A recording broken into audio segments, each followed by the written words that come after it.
So costing பத்தி பேசலாம். ஆமா, காஸ்டிங் வந்து ஸ்கிரிப்ட் எழுதும் போதே காளி வெங்கடன வினோதினி வந்து டிஃபால்ட்டா வந்துட்டாங்க. அது வந்து என் மைண்ட்ல எப்படி இருந்ததுன்னு தெரியல. 2 பேருமே நிறைய படம் ஒன்னா சேர்ந்து நடிச்ச மாதிரி என் மைண்ட்ல ஆட்டோமேட்டிக்கா விஷுவல் ஆயிடுச்சா என்னன்னு தெரியல.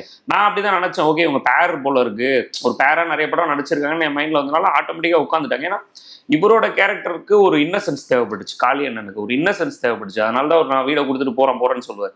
நம்ம வந்து ஒரு இன்னசென்ட்டா அடுத்தவங்களை ஹர்ட் பண்ணக்கூடாதுன்னு நினைக்கிற கேரக்டரா தேவைப்படும் போது அது பர்ஃபெக்டா ஃபிட் ஆனார். வினோதினி மேம் என்னன்னா இவர் கம்ப்ளீட் கான்ட்ராஸ்ட், அவங்க கொஞ்சம் லவுடரா தேவைப்பட்டாங்க.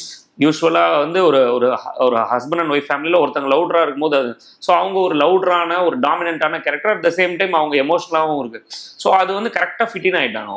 தர்ஷன் சார் எப்படின்னா வந்து எங்களுக்கு ஹீரோவுமே வந்து ஒரு ஹீரோயிக் கேரக்டரா தேவைப்படலை படத்துல, ஒரு பாய் நெக்ஸ்ட் டோர் இமேஜ் தான், எல்லாரும் அக்செப்ட் பண்ணிக்கக்கூடிய ஒரு கேரக்டரா தேவைப்பட்டாரு. ஸோ அப்போ ஈஸியாக எங்களால் வந்து அவர் அப்ரோச் பண்ணவும் முடிஞ்சது, அவர் கேரக்டரும் பர்ஃபெக்டாக ஃபிட்டினா இருந்தார். ஸோ அதனால அவரையும் அப்ரோச் பண்ணோம்.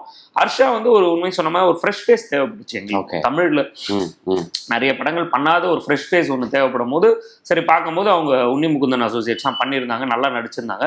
ஸோ இங்கே அவங்கள நம்ம இது பண்ணலாம் அப்படின்னும் போது கென்ட்ரிக்கும் வந்து அப்படிதான். என்னன்னா நிறைய பசங்க பார்த்தோம், 100கணக்கான பசங்களோட ஃபோட்டோஸ்லாம் வந்துச்சு, ஆடிஷன் பண்ணோம். பட் எதுவுமே வந்து நாங்கள் எதிர்பார்க்குற ஒரு சுட்டித்தனமும் வேணும், அட் த சேம் டைம் அந்த பையனை பார்க்கும்போது ஒரு சின்ன ஒரு ஃபீலும் ஒன்று எமோஷனும் தேவைப்பட்டுச்சு.